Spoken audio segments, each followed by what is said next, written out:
இங்கே மறைக்கிறது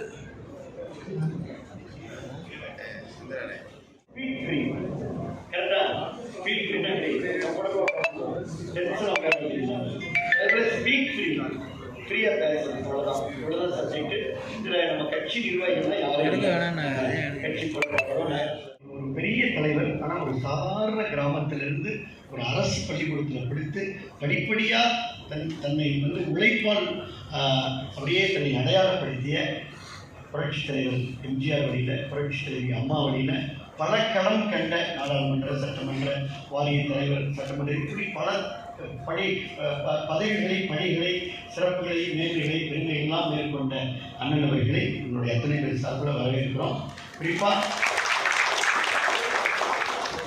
பத்திரிகையாளர்கள் சார்பாகவும் அண்ணன் வரவேற்கிறோம்னா, புதுக்கோட்டையுடைய மூத்த பத்திரிகையாளர்கள், தொலைக்காட்சி நிருபர்கள், அதே போல் பிரிண்ட் மீடியா எல்லாரும் இந்த வரையில் இருந்தாங்கன்னா, அதே போல் இங்கே வேரியஸ் செக்டர்ஸ், அதாவது நம்ம கட்சி நிர்வாகிகள்லாம் என்னென்னா இங்கே நம்ம இப்போ விதைக்கலாம் அப்படின்ற அமைப்பிலிருந்து தம்பி பாலாஜி, தம்பி கார்த்தி 1.5 லட்சம் மரக்கன்று நட்டவர்கள், அதே போல் சிசிசி அப்படி கிரிக்கெட் கிளப்பில் அவங்க, அதே போல் சவுதி அரேபியாவில் பணிபுரியக்கூடிய யாயின் போன்றவர்கள், சட்டக்கல்லூரி மாணவர்கள், அதே போல் இவங்க நம்முடைய எக்கனாமிக்ஸ் படிக்கிற, நீங்கள் எக்கனாமிக்ஸ் படிக்கிற, பிஎஸ்சி கம்ப்யூட்டர் சயின்ஸ் படிக்கிற மாணவ மாணவிகள், தனியார் நிறுவனங்களில் அட்வர்டைஸ்மெண்ட் ஏஜென்சி, அறிவிப்பு பண்ணுற அட்வர்டைஸ்மெண்ட் ஏஜென்சியில் பணிபுரியக்கூடிய குடும்ப தலைவிகள், இப்படி எல்லா செக்டார்லேருந்து ஒரு சமூகத்தில் பல தரப்புல இருந்து இருக்க எல்லாருமே இங்கே குழுமி இருக்கிறீங்க.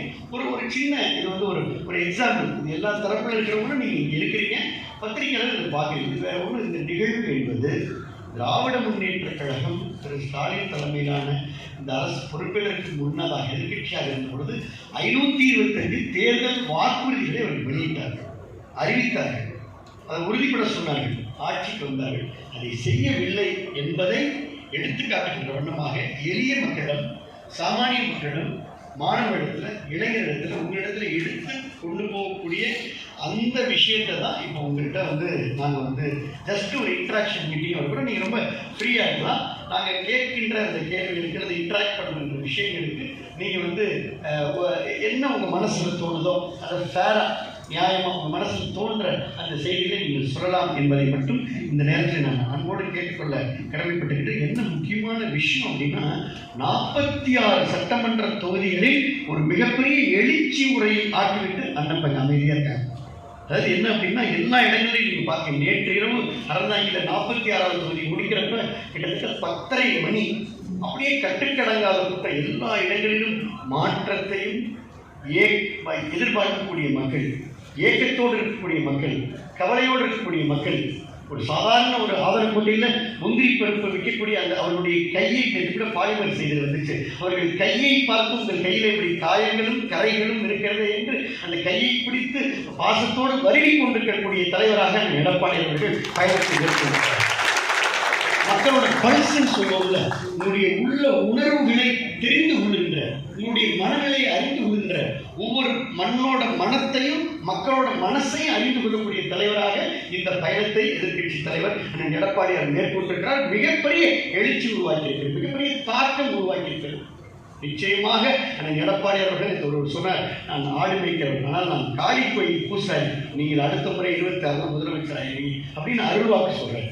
உதாரணத்துக்கு சொல்ற அந்த அளவிற்கு எல்லா தரப்பு மக்களையும் இன்னைக்கு கூட ரோட்டரி லைன்ஸ்லாம் பார்க்க போறாங்க. அந்த அளவிற்கு எல்லாருடைய சமூக மக்களுடைய உணர்வுகளை புரிந்து கொண்ட தலைவராக அண்ணன் எடப்பாடியார் இங்கே அமர்ந்திருக்கிறார் என்பதை மட்டும் பணிவோடு சொல்லி, முதல்ல ஒரு ப்ரொமோ வீடியோ, அதாவது இந்த நிகழ்வுக்கான ஒரு முன்னோட்ட காணொலியை நம்ம போடுறோம். ஏன்னா மூத்த பத்திரிகையாளர்களை மீண்டும் ஒரு முறை புதுக்கோட்டையினுடைய அனைத்து பத்திரிகையாளர்கள் வருக வருக வருக, திருச்சியிலிருந்து வருகின்ற பத்திரிகையாளர்கள் வருக வருக நம்மோடு வரவேற்கிறேன். ப்ரொமோ.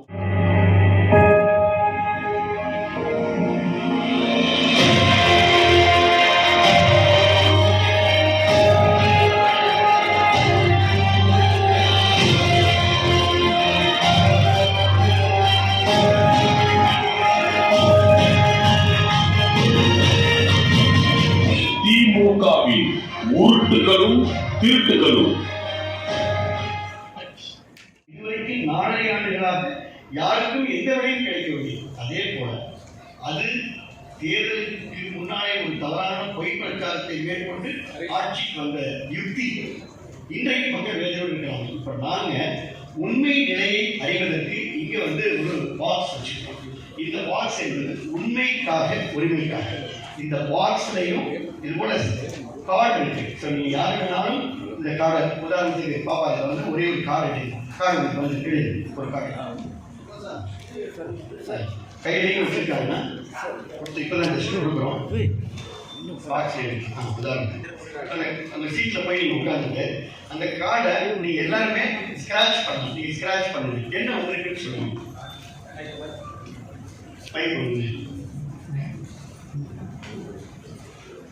பொதுச்செயலாளர்கள் ஒரு கார்டை எடுத்து ஸ்க்ராட்ச் பண்ணுறாங்க.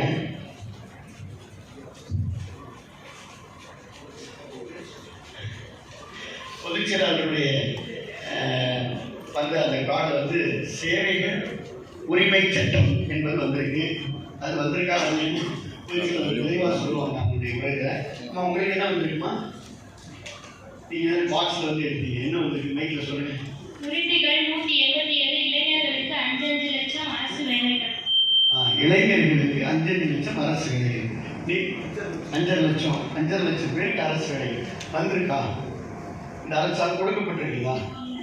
இல்லை. ரைட். ஆமாம், உங்களுக்கு என்ன வந்திருக்குமா? நீங்கள் உட்காருங்க.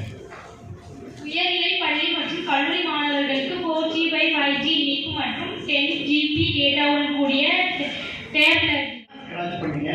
உங்கள்கிட்ட தான் கேட்டோம், நீங்களே சொன்னீங்க. உங்களுக்கு எந்த ஸ்கிராட்ச் காரணமே திராவிட முன்னேற்ற கழகத்துடைய வாக்குறுதி நிறைவேற்றப்படவில்லை என்பது இதன் மூலம் தெளிவாகிறது என்பதை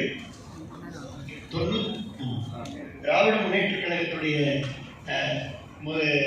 தலைவர் இந்த ஆட்சியுடைய முதலமைச்சர் திரு ஸ்டாலின் அவர்கள் 99% வாக்குறுதிகளை நிறைவேற்றிவிட்டேன் என்று சொல்லுகிறார்.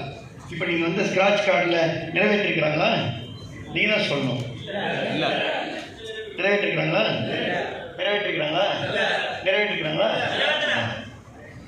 ஸோ இதுதான் சமயம். அடுத்து இதே இன்னொரு விஷயம், இதை நிறைவேற்றப்படாத இந்த வாக்குறுதிகளை குறித்து இப்ப காணொலியில ஒரு விழுப்பாட்டை ஏற்பாடு செஞ்சிருக்கிறோம். அதை எல்லோரும் நிலை மக்கள், விவசாயிகள், மீனவர்கள், வணிகர்கள், மாணவர்கள், பட்டியலின மக்கள், சாமானிய மக்கள், ஸோ இத்தனை சமூக மக்கள் இன்றைக்கு தமிழகத்தில் இதை நம்ம செக்டாராக பிரிக்கலாம்.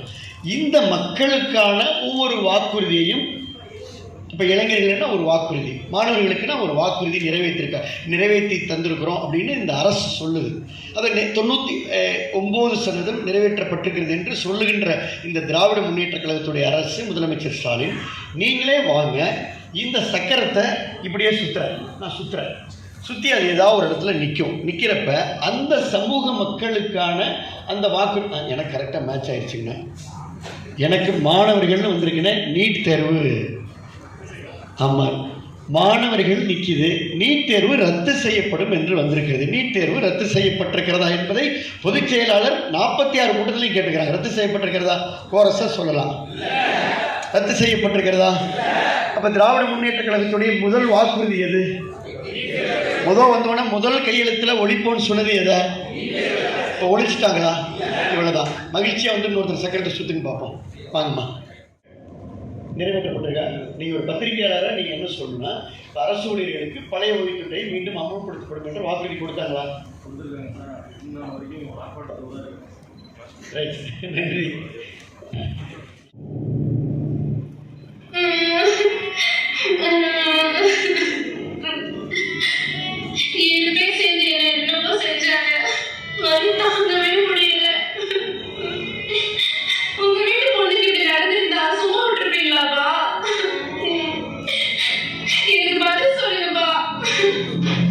அனைத்து வகையிலும் பெண்களை முன்னேற்றி வரும் அரசாக நமது அரசு செயல்பட்டு வருகிறது.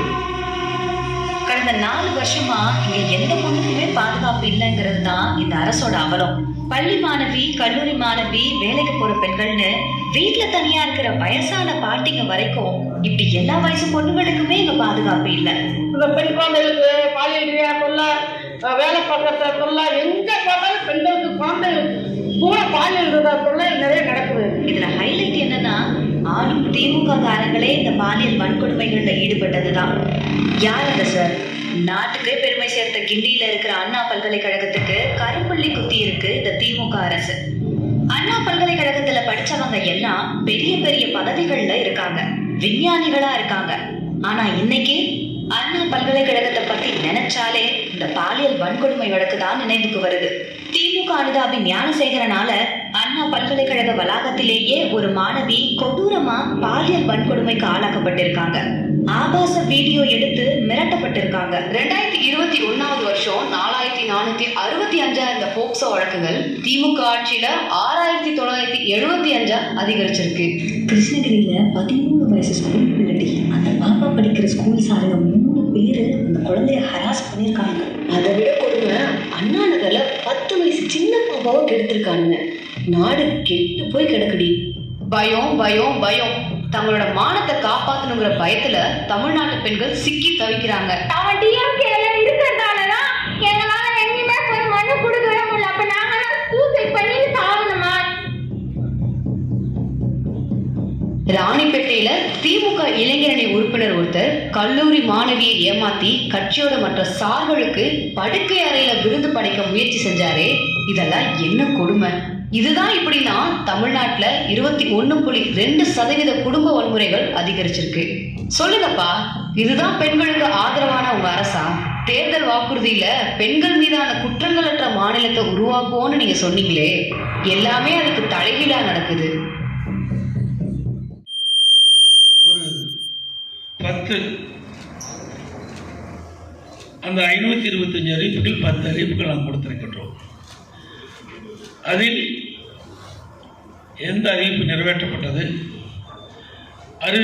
நிறைவேற்றப்பட்டால் அதை டிக் பண்ணலாம், அறிவிக்கப்படாததுக்கு இன்ட்டு போட்டலாம். பிறகு டிக் பண்ணதை கீழே எடுத்து அதை மதிப்பெண் கொடுக்கலாம். அதுதான் உங்களுக்கு இந்த விளம்பரத்தானுடைய விவரம். இது வீடு வீடாக கொண்டு போய் எங்களுடைய கழக தொண்டர்கள் நிர்வாகிகள் கொடுத்து அந்த பொதுமக்கள் கொடுக்கின்ற அந்த தீர்ப்பின்படி தான் நாங்கள் பேசணும். ஏன்னா அவர்கள் 99% அறிவிப்புகள் நிறைவேற்றப்பட்டதாக சொல்லிக் கொண்டிருக்கிறார்கள். ஆகவே அவர்கள் கொடுக்கப்பட்ட அறிவிப்புகள் சிலவற்றை நாங்கள் இதிலே இந்த தாளிலே கொடுக்கப்பட்டு அதை வீடு வீடாக வைக்கின்ற பொழுது அவர்களே எந்த அறிவிப்பு நிறைவேற்றப்பட்டது, எந்த அறிவிப்பு நிறைவேற்றப்படவில்லை என்ற கோடிட்டு காட்டி அதற்கு மதிப்பெண் கொடுப்பார்கள். அந்த செய்தியைத்தான் உங்களிடத்தில் நான் பகிர்ந்து கொண்டிருக்கின்றேன்.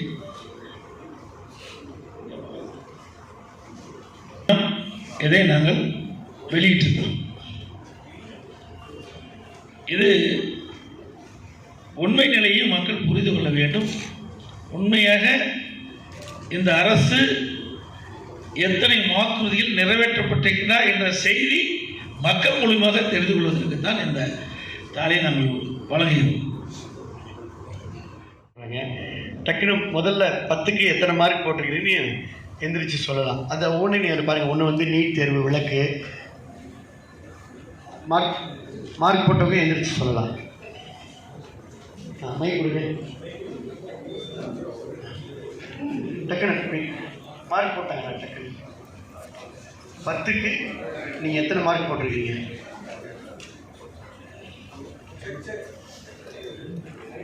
ஹலோ,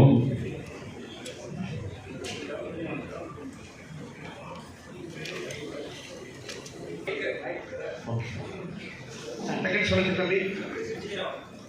10க்கு 0. 10க்கு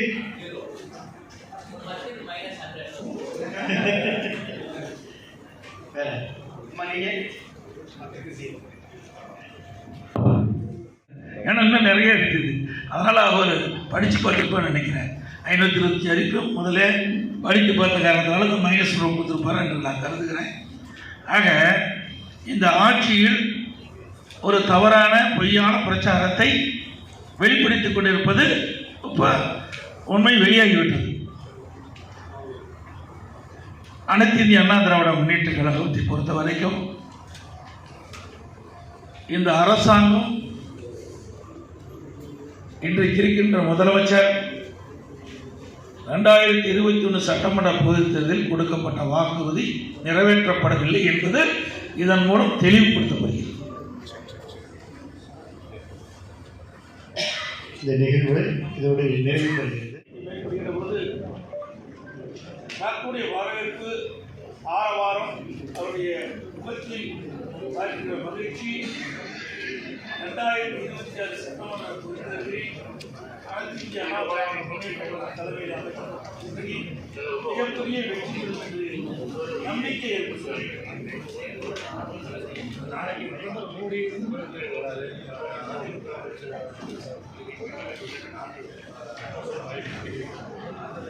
இதுவரை நம்ம எங்கள் என்ன சொல்கிறாங்க மிஷன் தெரியும். நான் அவருடைய பத்திரிகைகளும் வந்து அதிகாரப்பூர்வமாக என்ன கிடைக்கல, எந்தெந்த நேரத்தில் எந்தெந்த பத்திரிகை அவர் வராங்க முழு விவரம் கிடைக்கப்பட்டது. அப்பாயின்மெண்ட் கேட்டுக்கிறேன். நான் முழு விவரமே கிடைச்சா தான் அப்பாயின்மெண்ட் எந்த இடத்துல நாங்கள் கேட்கணும். நீங்கள் முழு பேசணும்னு சொல்கிறாங்க.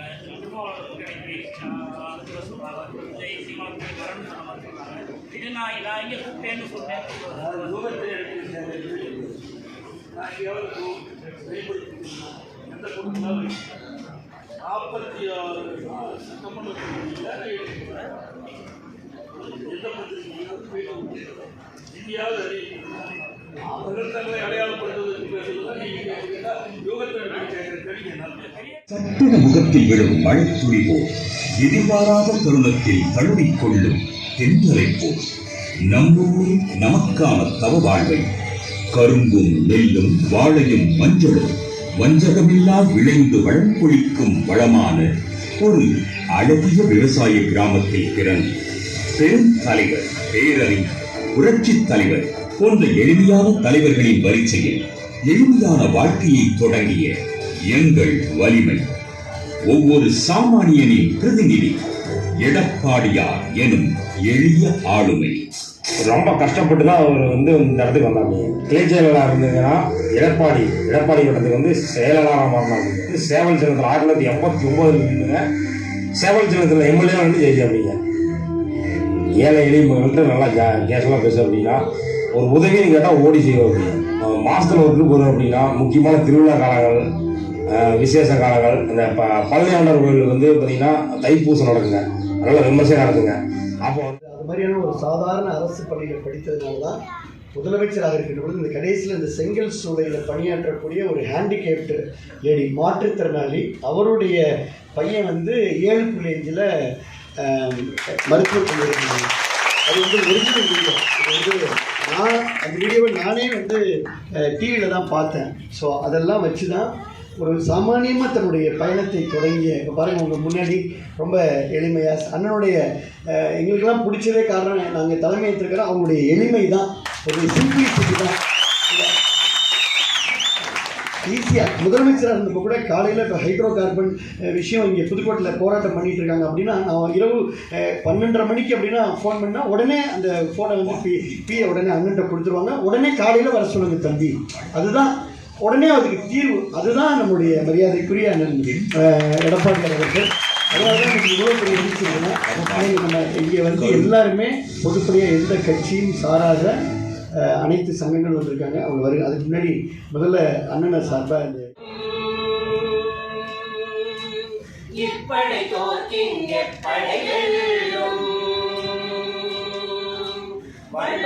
சுரண்டும் கொள்ளாத கொடுமை இல்லாமல் அன்று இல்லாமை நீங்கி எல்லோரும் வாழ இந்நாட்டு மலரும் சமநீதி. நம்மை ஏற்பவர் கையில் அதிகாரம் இருந்திடும் என்னும் கலை மாறும். நம்மை ஏற்பவர் கையில் அதிகாரம் இங்க சொல்ல வந்தா நல்ல வந்தா இவ வல்ல வந்தா நல்லதெல்லாம் இங்க சொல்ல வந்தா நாடெல்லாம் வெல்ல வந்தா அடகி தங்க கட்டி சிங்க குட்டி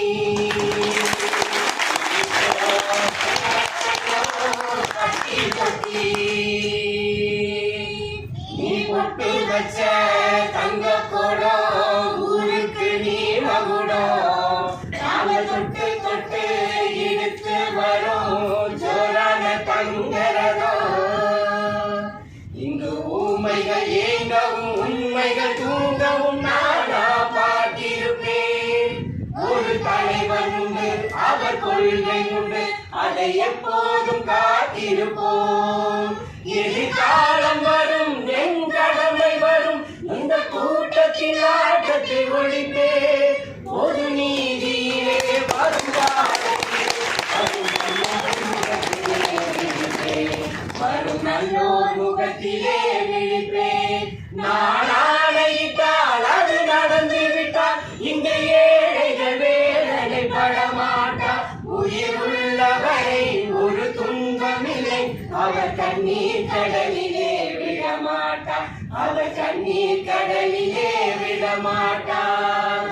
அசமுள்ள பாண்டியரே, பாட்டு கட்டும் பாவலரே, பாட விளையாட நாம் மேல ஆகட்டுமா? கூட உங்க கூட ஒரு மாட போடட்டுமா? பாசமுள்ள பாண்டியரே, பாட்டு கட்டும் பாவலரே, கடவுளெனும் முதலாளி கண்டெடுத்த தொழிலாளி விவசாயி.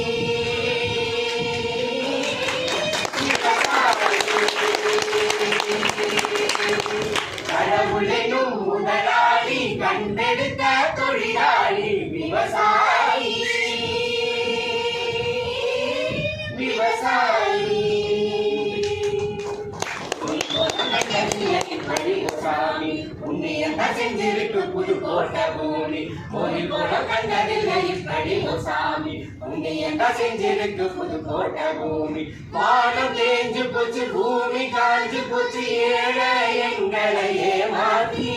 கிழக்கு இருட்டி போச்சு, மேற்க மறைஞ்சு போச்சு, காலம் எங்களை ஏமாத்தி. மண்ணோடு மக்களையும் கத்தெடுத்த ராசா, இன்னொருத்த எங்களை கத்தெடுத்த ராசா. எடப்பாடி ஐயா பல்லாண்டு வாழணும், எடப்பாடி ஐயா பல்லாண்டு வாழணும், எடப்பாடி ஐயா. நீங்க நல்லா இருக்கணும், நாடு முன்னேற, இந்த நாட்டில் உள்ள ஏழைகளின் வாழ்வு முன்னேற. நீங்க நல்லா இருக்கணும், நாடு முன்னேற, இந்த நாட்டில் உள்ள ஏழைகளின் வாழ்வு. குவாலிஃபிகேஷனா இருக்கு.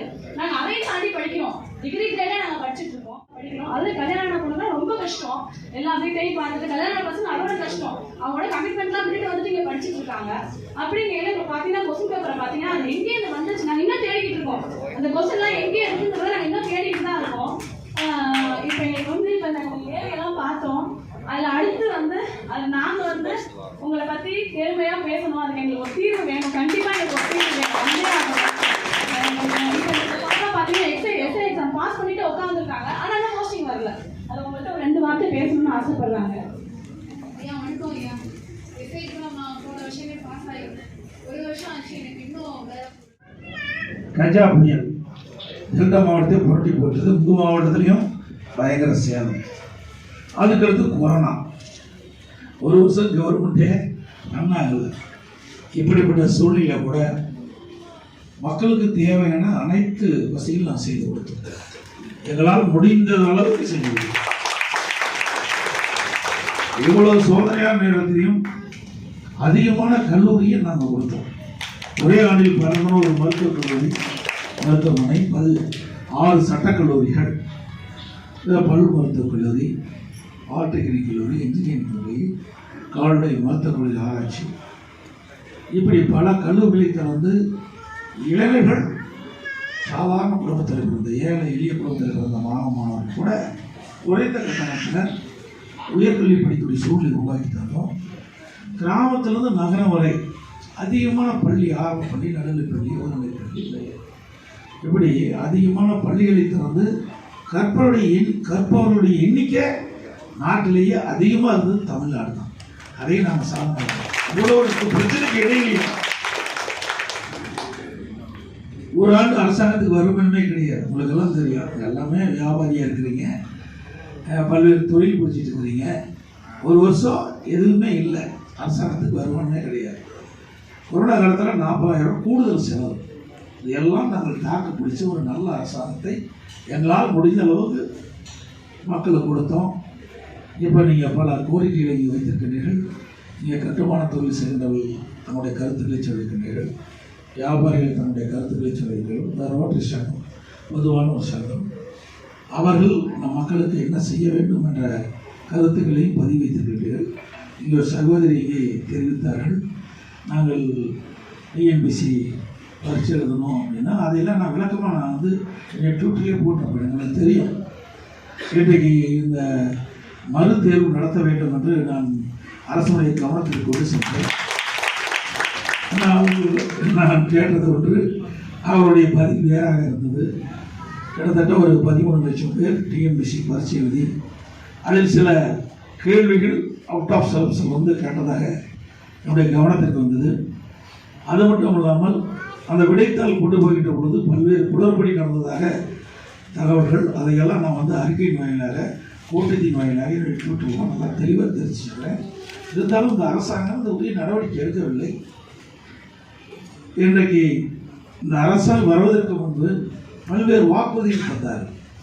திராவிட முன்னேற்ற கழகம் ஆட்சிக்கு வந்தால் 3.5 லட்சம் 3 லட்சம் அரசு ஊழியர்கள் பணியிடங்கள் காலியாக இருப்பதாகவும், அரசு சார்ந்த பணியிடங்கள் 2 லட்சம், மொத்தம் 5 லட்சம் காலி பணியிடங்கள் இருப்பதாக முழுவதும் நிறைவேற்றப்படும் சொன்னாங்க.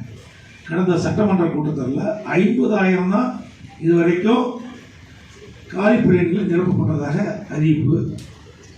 இப்போ 4 ஆண்டுல சுமார் 75,000 பேர் ரிட்டையர் ஆகிட்டாங்க, பணி ஓய்வு பெற்றுட்டாங்க.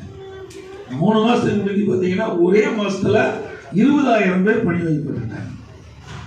அவர் கொடுக்கப்பட்ட வாக்குறுதி முழுவதும் நிறைவேற்றவில்லை. ஆனால் அனைத்து இந்திய அண்ணா திராவிட முன்னேற்ற கழகம் வந்த பிறகு இந்த அரசு ஊழியர்கள் பணியிடங்கள் நிரப்பப்படும். அது மட்டுமல்ல, புதிய வேலைவாய்ப்பை உருவாக்குவதற்கு தனியார் துறையிலும் நாங்கள் கவனம் செலுத்துகிறோம்.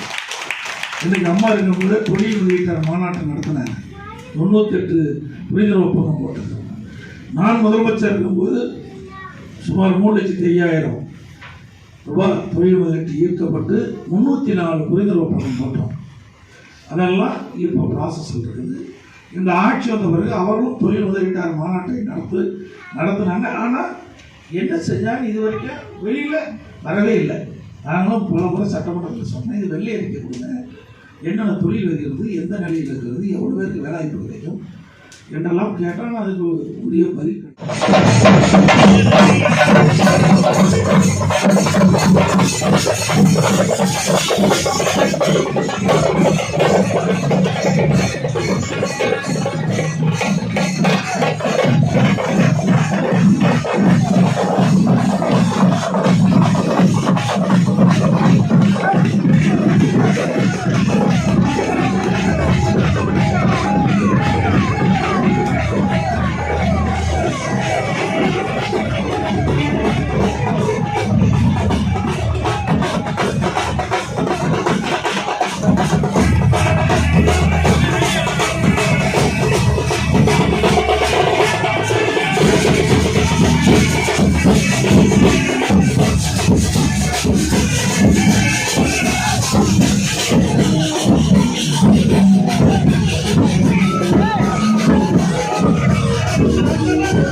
Thank you.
மருத்துவக் கல்லூரி தொழில்நுட்ப கல்லூரி திட்டத்தை கொடுத்தவர் 7.5% இடஒதுக்கீட்டை கொடுத்த ஒரு மகத்தான மக்கள் தலைவர் அண்ணன் எடப்பாடியார் அவர்கள் இங்கே இருந்து பிருந்தாவனம் வரை 25,000 பேருக்கு மேலே திரண்டிருக்கக்கூடிய மகத்தான உங்கள் மக்கள் மத்தியில இதோ அண்ணன் எடப்பாடியார் அவர்கள் இடத்திலே எழுச்சி உரையாற்றுகிறார்கள்.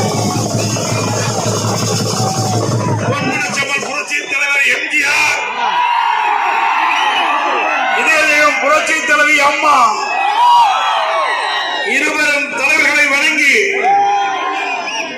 இன்றைக்கு புதுக்கோட்டை நகரமே விழாக்கோலம்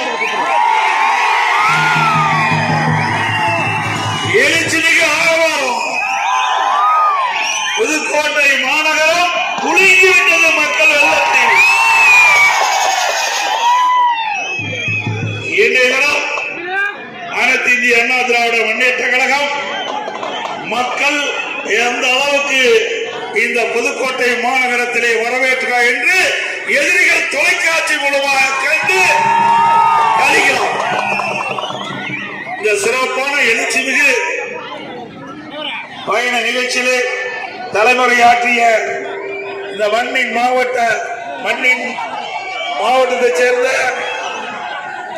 மண்ணின் மைந்த முன்னாள் அமைச்சர் மாவட்ட செயலாளர் சட்டப்பேரவை அறிவியல் டாக்டர் சி விஜயபாஸ்கர் அவர்களே, நிகழ்ச்சியில் பங்கு பெற்றிருக்கின்ற திரு என் சதன் பிரபாகர் அவர்களே, நிகழ்ச்சியிலே பங்கு பெற்றிருக்கின்ற பொறுப்பாளர்கள் திரு எஸ் செல்லத்துறை அவர்களே, திரு வி ஆர் கார்த்திக் தொண்டைமான் முன்னாள் எம்எல்ஏ அவர்களே, முன்னாள் எம்எல்ஏ திரு ஆர் நெடுஞ்செழியன் அவர்களே, திரு பாசறைப்பா கருப்பையா அவர்களே, திரு என் குணசேகரன் அவர்களே, திரு ராமநாதன் அவர்களே, கழகத்திலே பல்வேறு பொறுப்புகளை வைக்கின்ற நிர்வாகிகளே,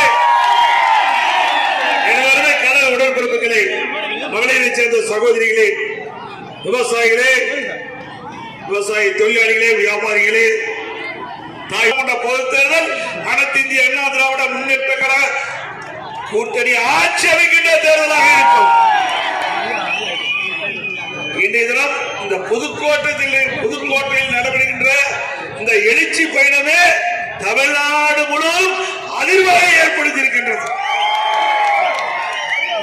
இன்றைக்கு புதுக்கோட்டை இந்த நகரம் மாநகராட்சி ஆக்கியிருக்கிறாங்க. அதுல நாங்கள் எந்த கருத்து மாறுபடும் இல்லை. அதே நேரத்தில் புதுக்கோட்டை ஒட்டியுள்ள பல்வேறு ஊராட்சிகள், சுமார் 11 ஊராட்சிகள் நகராட்சியோட இணைச்சிருக்கிறாங்க. அப்ப இந்த நகராட்சியோட இணைக்கின்ற பொழுது அதுக்கு வீட்டு வரி உயர்த்துவாங்க, அப்புறம் குடிநீர் வரி உயர்த்துவாங்க. இப்படி எல்லாம் ஒரு வீடு கட்டுறதா கூட எங்க அனுமதி வாங்க வேண்டாம், பெரிய கடினம். 100 நாள் வேலை திட்டம் போச்சு, 100 நாள் வேலை திட்டம் நம்முடைய தாய்மார்களுக்கு போச்சு. மாநகராட்சியோட இந்த ஊராட்சிகள் இணைத்த காரணத்தினால அவளுக்கு கிடைக்கப்படுகின்ற பயன் முற்றிலும் இழந்து விட்டார்கள். இப்படிப்பட்ட ஆட்சி தேவையா? என்ன உங்களுக்கு அவசியம்? மாநகராட்சி ஆக்குகிறாங்க வேண்டாங்கல்ல. மாநகராட்சி ஏற்கனவே நகராட்சி மாநகராட்சி தர உயர்த்துகள். இன்னைக்கு ஏழை எளிய மக்கள் 100 வேலை வேலை திட்டத்தை பயன்படுத்தி அவர் வாழ்க்கையை அமைத்திருக்கின்றார்கள். அவர் பாதிக்கின்ற அளவிற்கு 11 ஊராட்சிகளை மாநகராட்சியோடு இணைப்பதற்கு மக்களை வாட்டி வைக்கின்ற அரசு தேவையா? அது மட்டுமல்ல, அனைத்து இந்திய அண்ணா திராவிட முன்னேற்ற கழகம் இருக்கின்ற பொழுது பல்வேறு திட்டங்களை நாங்கள் கொண்டிருக்கிறோம். இன்றைக்கு இந்த புதுக்கோட்டை மாவட்டம் வறட்சியான பகுதி. இந்த வறட்சியான பகுதியில் இருக்கிற விவசாயிகள், விவசாய தொழிலாளர்கள், பொதுமக்கள் வளமோடு செழிப்போடு வாழ வேண்டும் என்பதற்காக காவிரி குண்டாறு திட்டத்தை கொண்டு வந்த அரசாங்கம் 14,400 கோடி அந்த திட்டத்தை கொண்டாந்தோம், அறிவிச்சோம். முதல் கட்டமா 700 கோடி கொடுத்து நானே நேரில் வந்து உங்களுடைய பகுதிக்கு வந்து அந்த காவிரி குண்டாறு திட்டத்தை துவக்கி வைத்து இந்த திட்டம் நிறைவேறப்பட்டிருந்தால் நம்ம கண்மாயெல்லாம் நீர் நிரம்பி நிலத்து நீர் உயர்ந்து வேளாண்மைக்கு தேவையான நீர் கிடைச்சிருக்கும், குடிப்பதற்கு தேவையான நீர் கிடைச்சிருக்கும், குடிநீர் பிரச்சனை இருந்திருக்காது. அப்படிப்பட்ட அற்புதமான திட்டத்தை முடக்கிய அரசு தேவையா? சொல்லக்கூடாது, சொல்லித்தான் ஆக வேண்டும், வேற வழி இல்லை. உழைக்கிற நாய்க்கு பிஸ்கட் போட்டா தந்திக்கிட்டு போவாரு, அப்படி சில பேர் இருக்கிறாங்க. இன்னும் எவ்வளவு மட்ட ரகம் ஏங்க! இங்கே வந்திருக்கின்றவர்கள் பொதுமக்கள், கழக நிர்வாகிகள், தொண்டர்கள். அனைத்து இந்திய அண்ணா திராவிட முன்னேற்ற கழக தொண்டன் என்றால் அவன் உடம்பிலே ஓடுகின்றது பொன்மனச்செம்மல் புரட்சி தலைவர் எம்ஜிஆர் என்ற மாமனித ரத்தம். நான் 52 ஆண்டு காலமாக இந்த இயக்கத்தில் இருக்கின்ற காரணத்தினாலே உங்களால் இந்த நிலைக்கு உயர்ந்திருக்கின்றேன். இப்படி அனைத்து இந்திய அண்ணா திராவிட முன்னேற்ற கழகத்தில் அடையாளம் காணப்பட்டவர் இங்கே இருக்கின்ற அமைச்சர் ஒருவர், இங்க இருக்கின்ற தொண்டன். இரவுகள் பாராமல், இரவென்று பகல் என்று பாராமல் சொந்த வேலைகளை விட்டு ரத்தத்தை வீரையா சிந்தி உழைத்து அவருக்கு எம்எல்ஏ என்ற அடையாளத்தை கொடுத்தார். அமைச்சர் என்ற அடையாளத்தை கொடுத்தது அனைத்து இந்திய அண்ணா திராவிட முன்னேற்ற கழகம். அந்த அடையாளத்தை வச்சுதானே நீங்க மாற்று கட்சிக்கு போய் சொந்த கட்சி, ஏற்கனவே இருந்த கட்சி விமர்சனம் செய்ய மிகப்பெரிய அயோக்கியத்தனம். இன்றைக்கு இந்த பகுதி மட்டுமல்ல, கஜா புயல் வந்தது. இந்த புதுக்கோட்டை மாவட்டத்தில் பல பகுதி புரட்டி போட்டுவிட்டு போய்விட்டது.